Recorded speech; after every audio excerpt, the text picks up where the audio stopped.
Hello guys, it's Wihan here. In this video, I'm going to address one of the biggest questions that people have when they first get into the real estate industry, and that is, should I be working with buyers? Should I be focusing on getting more listings and getting traction in that kind of way? But before I get to answering that specific question, I'm going to be talking about this new and very exciting development that you're seeing behind me popping up.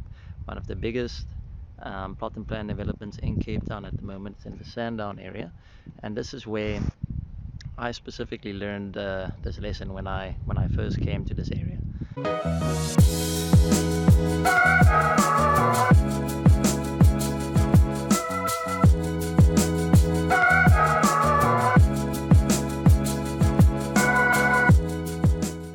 Hey guys, welcome back to my home office here.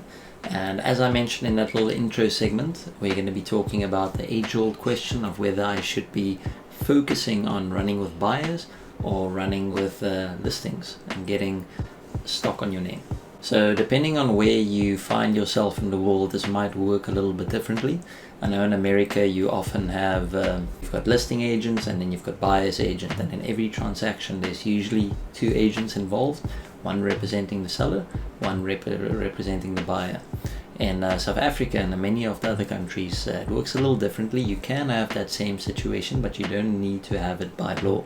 So often you will have a listing agent that represents a property, and other agents will bring, their buyers, or the buyers will approach you by themselves, and that agent will end up representing both buyer and seller in that specific transaction. Being said, whether you find yourself on either side of that fence, the content of this specific video won't change, and it will be applicable either way.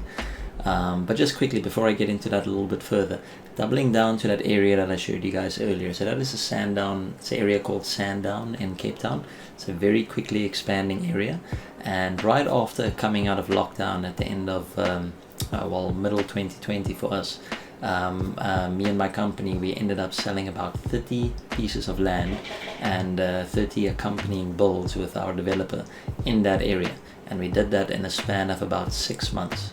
And being able to do this is kind of what opened my eyes to the message I'm going to convey here, where you have this question about whether I should be running with buyers or should I be running with stock or focusing on my listings.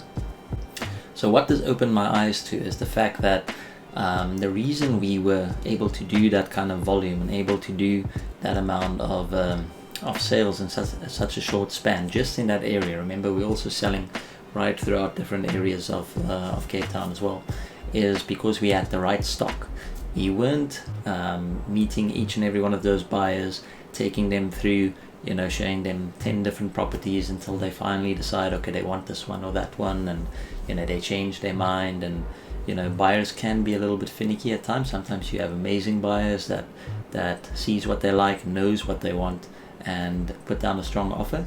Or, as many of you guys know, you get also the opposite of that when it comes to buyers. But the reason we were able to do that amount of volume is because we had the right stock and people were coming to us for it. We had a bunch of plots, they were all well priced, well sized for the area, and we had a very good developer that was building at competitive prices. So the end result of that was that we had the right stock for the right area, it was sought after, and it was correctly priced.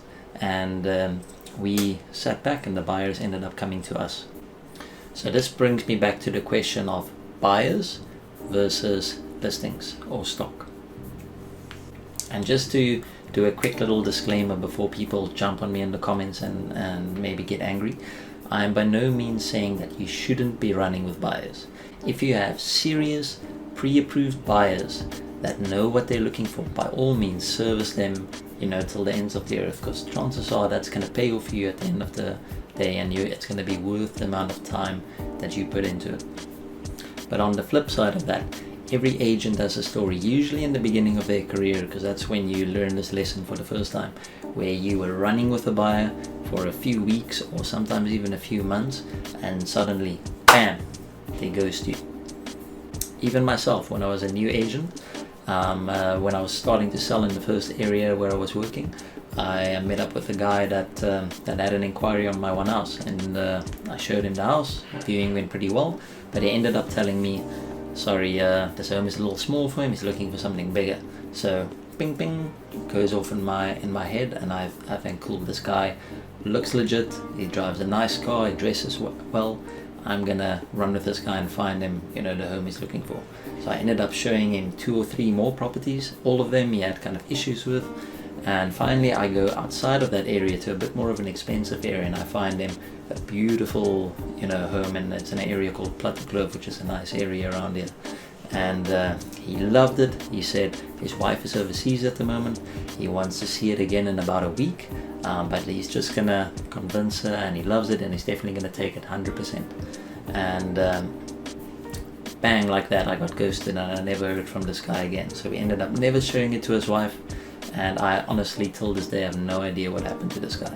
So that's one of the risks you have if you focus too much on running with buyers. And also, in my inexperience, I didn't do a pre-approval with them and any of those kind of things. So if you are going to run with buyers, make sure you do all your due diligence on them to just avoid wasting your own time. So what is a way that we can kind of combat this and stop this from happening? Well, my best response to that is to focus on your listings and the quality of your stock that you're picking up as an agent.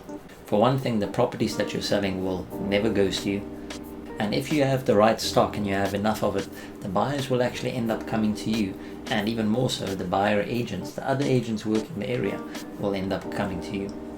And now for a phrase that you should get tattooed somewhere on your body or burned into your mind somewhere, and that is that controlling the stock means you control the market.